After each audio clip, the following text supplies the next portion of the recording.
বন্ধুরা, এখানে 4টে ফ্রেশ ভোলা মাছ নিয়েছি। এখন এই ভোলা মাছের মধ্যে প্রথমে হলুদ গুঁড়ো, লঙ্কা গুঁড়ো ও লবণ দিয়ে ভালোভাবে মেখে নেব। কিছুক্ষণ আগ পর্যন্ত বন্ধুরা কোনো প্ল্যান ছিল না যে এই ভোলা মাছ রান্নাটি আপনাদের সঙ্গে শেয়ার করব। বন্ধুরা, ভোলা মাছ রান্না করব বেগুন দিয়ে, অতি সাধারণভাবে যে ধরনের রান্না আমরা সচরাচর ঘরে খেয়ে থাকি ঠিক তেমনিভাবে। তো হঠাৎ করে মনে হলো যে বন্ধুদের সঙ্গে এটা শেয়ার করি। অনেক সময় বিভিন্ন কারণে অথবা সময়ের অভাবে ভিডিও শ্যুট করতে ইচ্ছে করে না বা আলসেমি লাগে, কিন্তু একটা অভ্যাস হয়ে গেছে আপনাদের সঙ্গে কিছু শেয়ার করার এবং কথা বলার, আর সেই অভ্যাসই তাড়িয়ে নিয়ে আসে আপনাদের কাছে। বন্ধুরা, তাই আজ এই ভিডিওটি ঠিক সেই রকমই একটা ভিডিও। ইচ্ছে ছিল না, তবুও যখনই মাছে হলুদ, লবণ, লঙ্কাগুলো মাখাতে যাচ্ছি তখনই মনে হলো যে না, ভিডিওটি শ্যুট করি এবং বন্ধুদের সঙ্গে বেগুন দিয়ে ভোলা মাছের এই রান্নাটিও শেয়ার করি। ভোলা মাছ রান্না করব বেগুন দিয়ে, একদম ঘরোয়াভাবে বন্ধুরা। আর সেই ঘরোয়াভাবে রান্নাটি আপনাদের সঙ্গে শেয়ার করব। তার জন্য আপনাদেরকে ওল্ড অ্যান্ড নিউ কুইজিনে স্বাগত জানাচ্ছি। আপনারা সঙ্গে থাকুন এবং দেখতে থাকুন আমি কিভাবে বেগুন দিয়ে ভোলা মাছ রান্না করছি। প্রথমে চুলায় কড়াই বসিয়ে হাই ফ্লেমে কড়াই গরম করে নিয়ে দিচ্ছি সরষের তেল। চুলায় কড়াই বসিয়ে হাই ফ্লেমে কড়াই গরম করে নিয়ে দিচ্ছি সরষের তেল।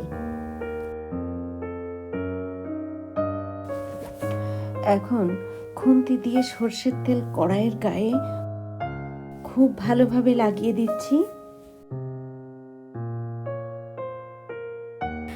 এবার এই গরম তেলে একে একে মাছগুলো দিয়ে দিচ্ছি।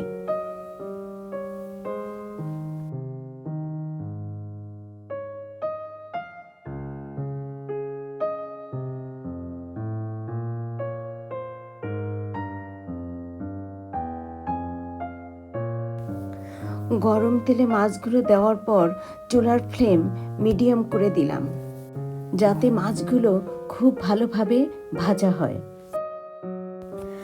ভোলা মাছের এক পাশ ভালোভাবে ভাজা হয়ে গেছে, এখন উল্টে দেবার পালা।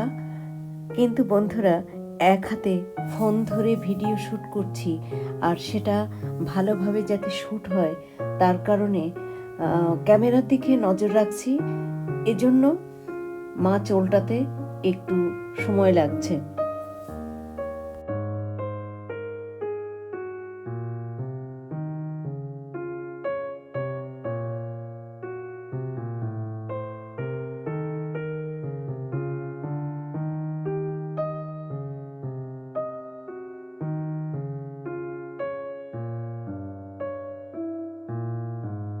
ঠিক এইভাবে ভোলা মাছের অপর পাশও ভেজে নেব। বন্ধুরা, মাছগুলো ভাজা হয়ে গেছে, এখন অফ ক্যামেরায় অন্য একটা পাত্রে তুলে নেব। ভাজা ভোলা মাছ এই পাত্রে তুলে নিয়েছি।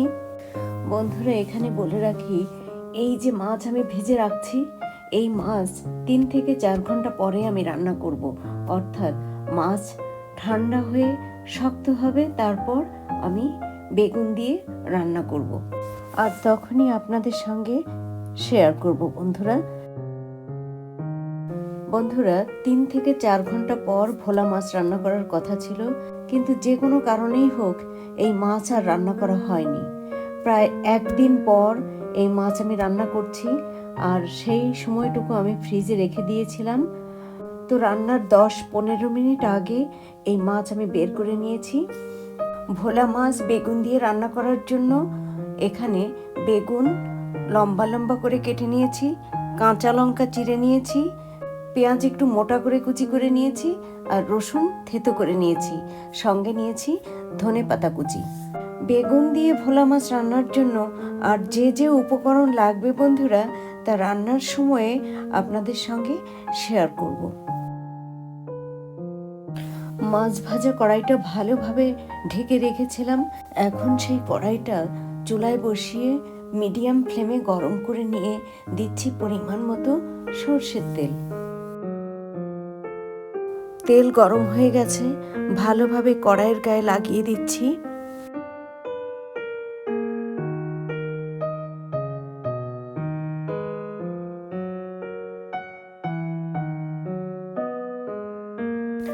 এখন গরম তেলে কেটে রাখা সেই বেগুনগুলো দিয়ে দিচ্ছি। বেগুনের মধ্যে সামান্য লবণ ও সামান্য হলুদ গুঁড়ো দিয়ে ভালোভাবে উল্টে পাল্টে নেড়ে চেড়ে খাওয়ার মতো উপযোগী করে ভেজে নেব। আর ভালোভাবে বেগুন ভেজে নেওয়ার জন্য চুলার ফ্লেম মিডিয়াম টু লোতে রাখবো।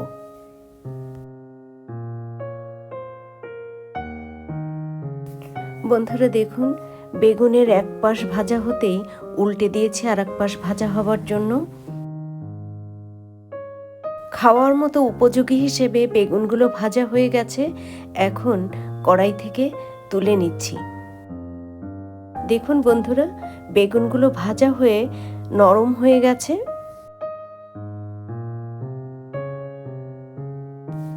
আবারও কড়াইতে সরষের তেল দিচ্ছি। এবার চুলার ফ্লেম বাড়িয়ে মিডিয়াম করে দিলাম। তেল গরম হয়ে গেছে। এই গরম তেলে দিচ্ছি 2 শুকনো লঙ্কা ও রাঁধুনি ফোড়ন। গরম তেলে শুকনো লঙ্কা রাঁধুনি সামান্য নেড়েচেড়ে ভাজতেই সুন্দর একটা কালার চলে এসেছে। এ পর্যায়ে দিচ্ছি পেঁয়াজ কুচি ও থেতো করা রসুন। পেঁয়াজ রসুনের ওপর এবার একে একে সেই ভেজে রাখা ভোলা মাছগুলো দিয়ে দিচ্ছি। এবার কাঁচা লঙ্কা দিয়ে সব উপকরণ খুব ভালোভাবে হালকা হাতে নেড়ে চেড়ে দিচ্ছি। এইভাবে হালকা হাতে নেড়ে চেড়ে মাছগুলো উল্টে পাল্টে ভেজে নেব মিনিট খানেক সময় ধরে। তবে অবশ্যই খেয়াল রাখবো যাতে নাড়াচাড়া করার সময় মাছগুলো ভেঙে না যায়। তো বন্ধুরা, মিনিট খানেক হালকা হাতে এভাবে নেড়ে চেড়ে ভেজে নেওয়ার পর এখন অ্যাড করছি পরিমাণ মতো গরম জল। দেখুন বন্ধুরা, ঝোলের জন্য গরম জল ব্যবহার করার কারণে মাছের সঙ্গে গরম জল কি সুন্দর টকবক করে ফুটে উঠেছে। এ পর্যায়ে এই টকবক করে ফুটে ওঠা ঝোলের মধ্যে দিচ্ছি হলুদ গুঁড়ো, ধনে গুঁড়ো, জিরে গুঁড়ো ও পরিমাণ মতো লবণ। ঝোলের মধ্যে গুঁড়ো মশলা ভালোভাবে নেড়েচেড়ে মিশিয়ে দিচ্ছি। বন্ধুরা, বেগুন দিয়ে ভোলা মাছ রান্না হবে।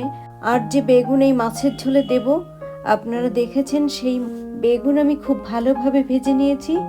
তাই এখন ঢেকে রান্না করে ঝোল কমিয়ে নেব।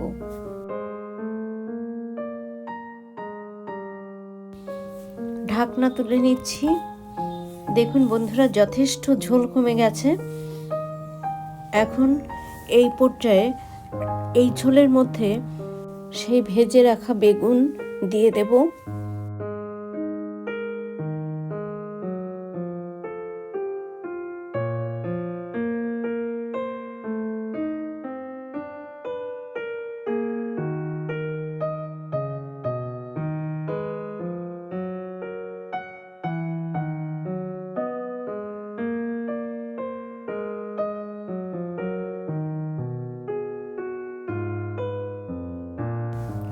সব ভাজা বেগুন ঝোলের মধ্যে দিয়ে দেওয়ার পর এখন এর ওপর ছড়িয়ে দিচ্ছি ধনেপাতা কুচি।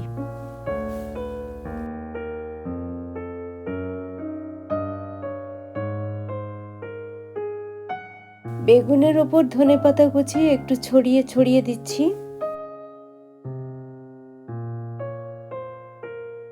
বন্ধুরা, বেগুন দিয়ে ভোলা মাছ আমার প্রায় রান্না হয়ে এসেছে। এ পর্যায়ে চুলার ফ্লেম একদম কমিয়ে দিয়ে 3 থেকে 4 মিনিট ঢেকে রান্না করে তারপর চুলা বন্ধ করে দেব। ঢাকনা তুলে নিচ্ছি বন্ধুরা। চুলা বন্ধ করার পর আরও 4-5 মিনিট ঢাকা অবস্থায় চুলার ওপর ছিল। তো বন্ধুরা দেখুন, বেগুন দিয়ে ভোলা মাছ রান্না হয়ে গেছে। এখন অন্য একটি পাত্রে বেগুন দিয়ে রান্না ভোলা মাছের তরকারি তুলে নিচ্ছি। বেগুন দিয়ে রান্না ভোলা মাছের তরকারি এই পাত্রে তুলে নিয়েছি বন্ধুরা। কড়াইতে ঠিকমতো কালার বোঝা যাচ্ছিল না, কারণ ওখানে আলোর ডিফিসিয়েন্সি রয়েছে। সে কারণে বন্ধুরা, বেগুন দিয়ে রান্না ভোলা মাছের তরকারি আপনাদের কাছে কেমন লেগেছে কমেন্টে জানালে অত্যন্ত আনন্দিত হব। যদি রেসিপিটি ভালো লেগে থাকে তাহলে বন্ধুরা আমার এই চ্যানেলটিকে লাইক, কমেন্ট, শেয়ার এবং সাবস্ক্রাইব করবেন প্লিজ। পাশে থাকা বেল বাটনটি প্রেস করে দেবেন, তাহলে আমার নিত্য নতুন ভিডিও আপলোডের সঙ্গে সঙ্গে আপনাদের কাছে নোটিফিকেশন পৌঁছে যাবে। এতক্ষণ ধরে পাশে থেকে বেগুন দিয়ে রান্না ভোলা মাছের তরকারি দেখার জন্য আপনাদের প্রত্যেককে অসংখ্য অসংখ্য ধন্যবাদ। ভালো থাকুন, সুস্থ থাকুন। আবারও দেখা হচ্ছে পরবর্তীতে।